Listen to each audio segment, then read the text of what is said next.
Good morning, guys. Happy Friday. Welcome to today's lesson, May 8th. We're going to be factoring using the AC method.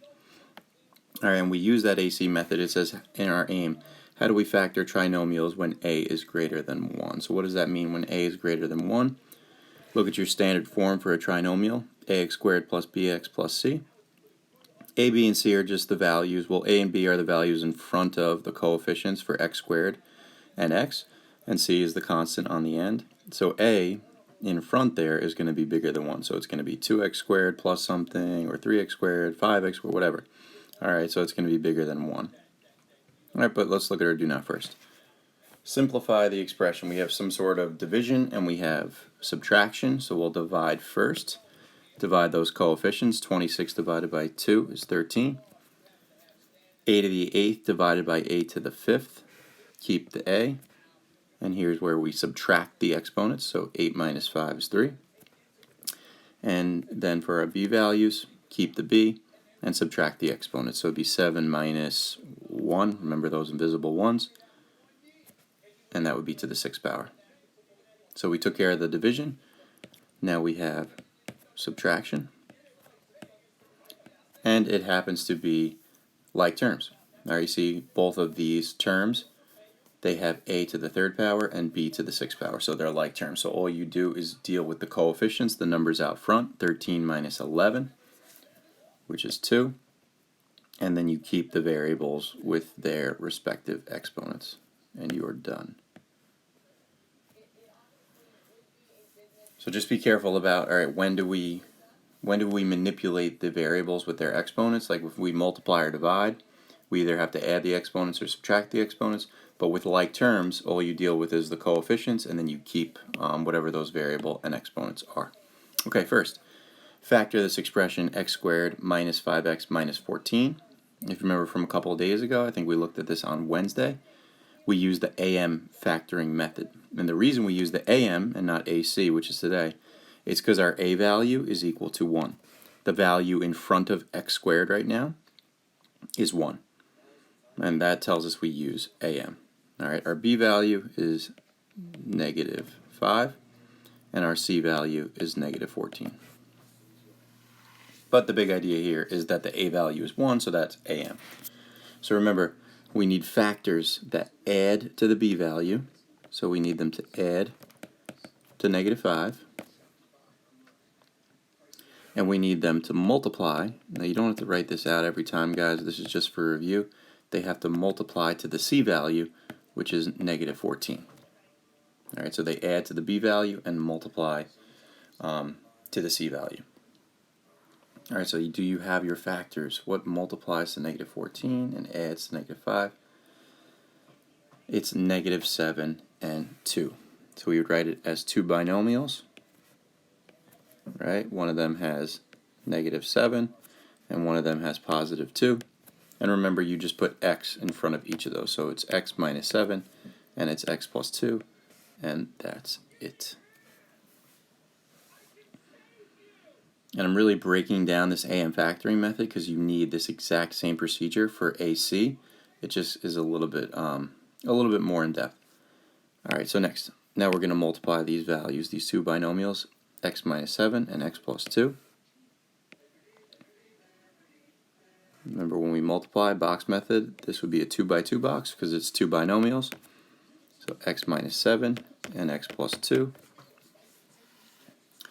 So the first terms, right, x and x, you're multiplying those, x and x, multiply those, you get x squared. X times 2 is 2x. X times negative 7 is negative 7x. And negative 7 times 2 is negative 14. Remember, this is where you combine your like terms. So we have x squared plus 2x and minus 7x minus 14. These were your like terms we identified. So we would get x squared minus 5x minus 14. Now, when we discuss the first thing, what do you notice about the relationship between these two questions in the do now? The first one, we broke down an expression and got their factors. And in the third one here, right, number 3, we multiplied those two binomials and we got back the original. You can see the relationship. Okay, one factors to the other and one multiplies to the other. So just going in reverse, seeing both ways.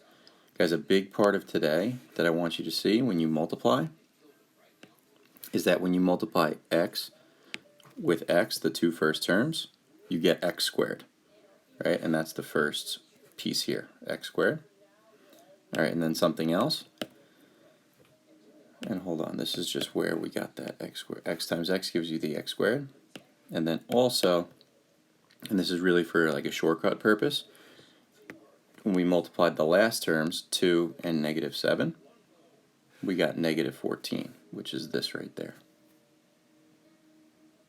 Alright, so just pay attention. We can see in the trinomial what we're going to get for the first term and the last term when you multiply the two first terms and you multiply the two last terms. Alright, you'll see why that's important in a little bit. Alright, so what do we notice about questions 2 and 3? We just discussed that. Alright, the factors. Okay, Jojo was given a tough factoring question shown below. So you see we need to factor 2x squared plus 7x plus 6. Jojo's answer is x plus 6 times x plus 1. Would that be correct? Why or why not? You should be able to answer without doing any math. Alright, so think about that. If you need to pause the video, is that correct? Well, it's not correct because what we just talked about, when you multiply the first terms, if you do x times x, what's x times x, right? X squared. Is that 2x squared?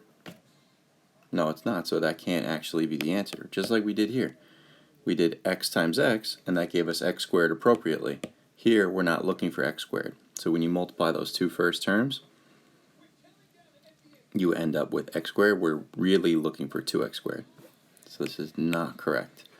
And why is that? Because this is a different form of factoring. You see that value in front of x squared? It's not 1. Alright, a is greater than 1. The value in front of x squared is bigger than 1. Alright, so he is not correct.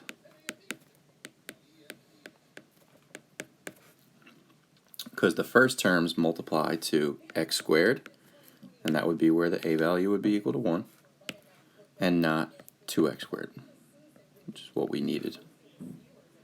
He cannot simply use, well, what did he use to get x plus 6 and x plus 1?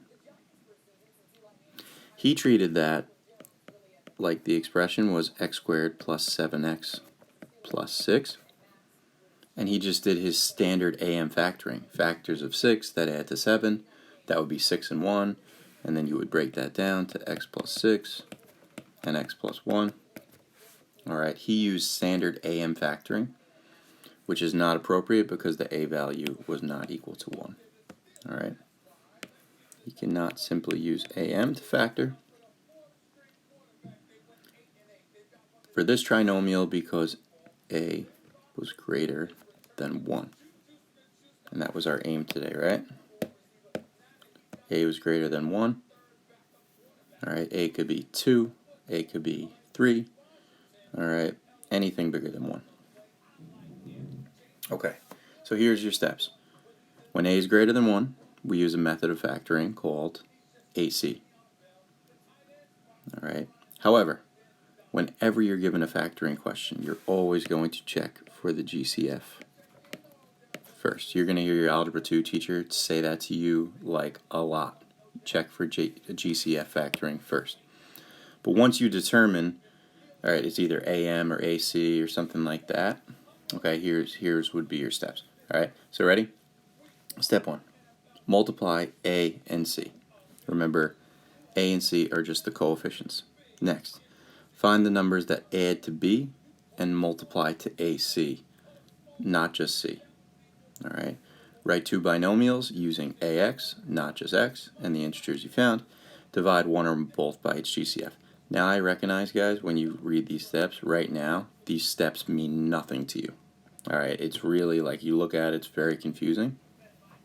However, these are going to be steps that you're going to use to guide you later on when I'm not here with you going through the problems.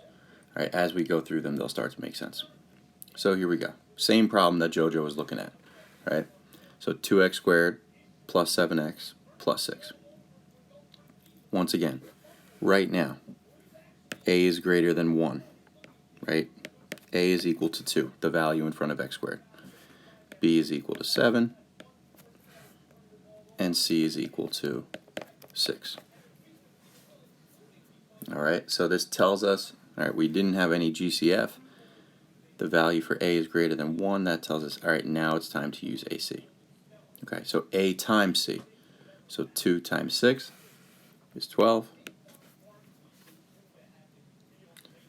So we need what adds to the B term, just like AM factoring, what adds to 7 and multiplies to the AC now. Not just C like AM factoring. Alright, AC multiplies to 12. So what adds to 7 and multiplies to 12? Alright, that would be 3 and 4. Alright, so here's what we do. We write in our binomials 3 and 4. And they're both positive, right? So this would be addition. But instead of writing, just like I want to just keep referring back to AM factoring because it's similar. Instead of writing, we found in AM here negative 7 and 2, and then we wrote x and x. Instead of writing x with x, we're going to write 2x. All right? Why? Because the A value is 2. So instead of throwing x in front of each of these values for 3 and 4, we're throwing 2x in front. It would be 2x and 2x.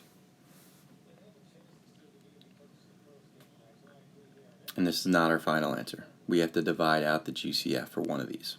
Okay. So, and I just want to also show you once again why that wouldn't work. Because if we multiply 3 and 4, does that give us 6? Of course not. Alright, if we multiply 2x and 2x, does that give us 2x squared?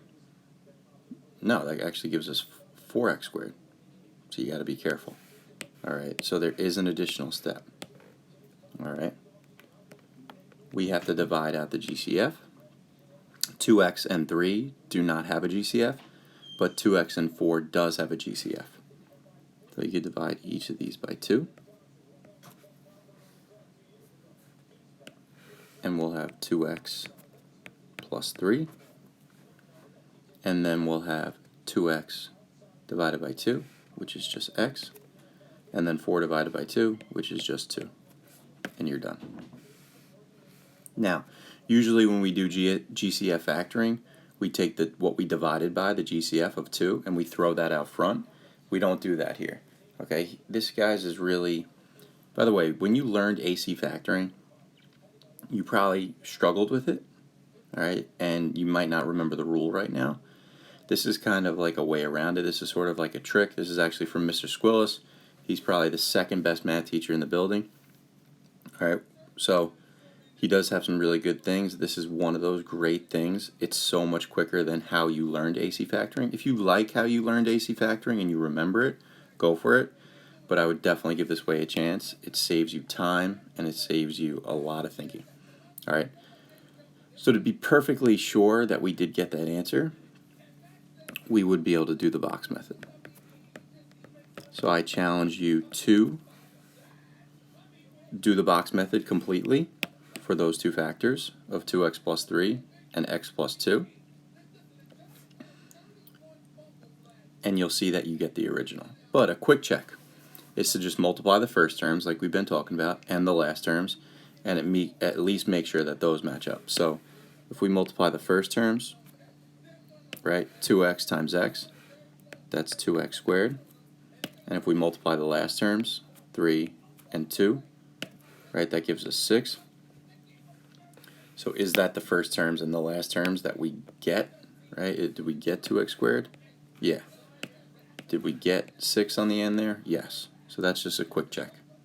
Alright, especially if it was multiple choice, I guarantee you get the right answer this way. But that saves you, that just really is a quick way to check. It's not the best way. The best way is to do the box method completely. Okay. Next.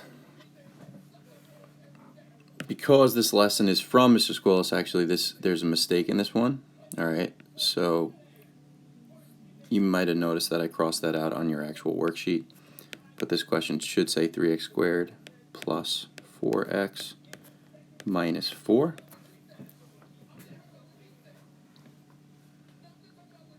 Alright, so instead of it saying plus 4 at the end there, it says minus 4. Okay. Now, is there a GCF? Always check for GCF first. Not a GCF. Is it dots? No. Dots is for two terms. Is it AM? No, because the value in front of x squared is 3, not 1. So this is AC factoring. Alright. So I like to write out the A value, the B value, and the C value. The A value is 3. The B value is equal to 4. And the C value is equal to negative 4.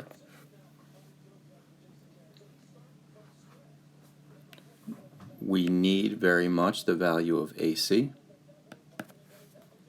So A times C, 3 times negative 4 is negative 12.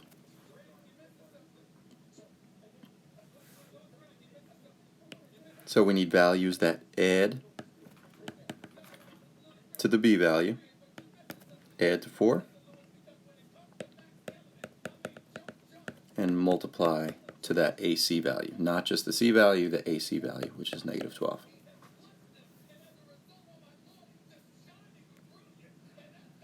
Alright, so what are those factors? What adds to 4 and multiplies to negative 12? Think about that. Definitely pause the video and try to get those on your own. It would be 6 and negative 2. Alright, 6 and negative 2. Right, because 6 plus negative 2 is 4, and 6 times negative 2 is negative 12. Alright, so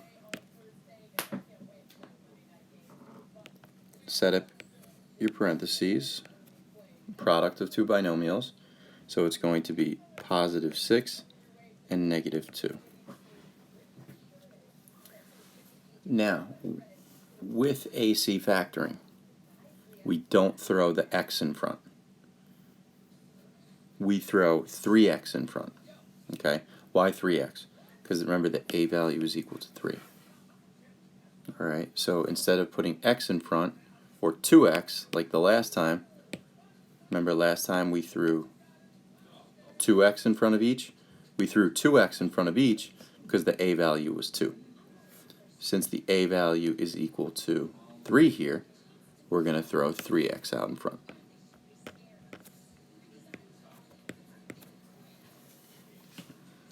Now remember, we're not quite done yet. Just one quick, really a variation of GCF. Okay, the first binomial here has a GCF, the second one does not. So you're going to divide this one out by the GCF, which is 3. So that first one becomes x plus 2, and the second one stays as 3x minus 2. And now you're done. Remember, you don't like normal GCF, that's why I said a variation of GCF. Normally we would throw the 3 in front of the parentheses in the new expression, but we're not here. This is kind of like a trick. Alright, so it's x plus 2 times 3x minus 2, and you're done. Alright, now remember, you can check it. Okay, you could do full box method, which would definitely give you the right answer. But a quick check is x times 3x, 3x squared. Yes, it is. And is 2 times negative 2 equal to that last term there of negative 4? It is indeed. So that's just a quick check to make sure you did it correct. Alright, one more. Remember, at any point, stop the video, try it out on your own. Okay, so another example of AC factoring, because A is 2. Let's keep track of the B value is negative 7, and the C value is negative 15. Since it's AC factoring, what's the value of AC? A times C. 2 times negative 15 is negative 30. So they have to add to what? What do they have to add to? The b value, negative 7. Add to negative 7 and multiply to negative 30, the AC value.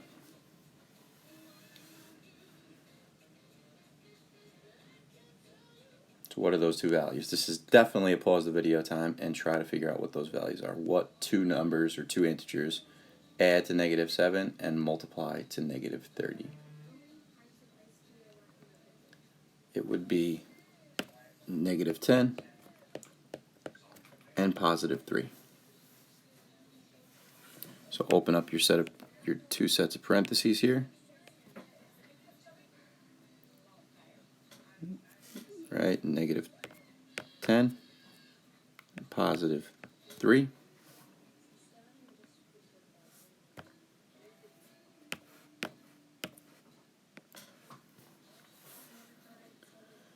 Now remember, since it's AC, we're not going to just throw x and x in front like AM factoring. We're going to throw the a value x, ax, and in your steps it literally says ax. All right, so whatever the a value is 2, so 2x with 2x. Now which one of these expressions, which one of these binomials has a GCF? Hopefully you're thinking the first one. We could divide both of those by something in common, which will just be 2. So we end up with x minus 5 and 2x plus 3. And you're done. Guys, this way of factoring is really amazing how it works every single time. I challenge you to think back. We don't have time with the video, unfortunately, but I challenge you to think back. Maybe look back at an old notebook in OneNote, how you used to do this type of factoring, all right, AC factoring. This way, in my opinion, is so much better. So give it a shot. You'll have plenty of time to practice it on next week's Delta Math. But that's it for now. You have a wonderful weekend, and I'll see you on Monday.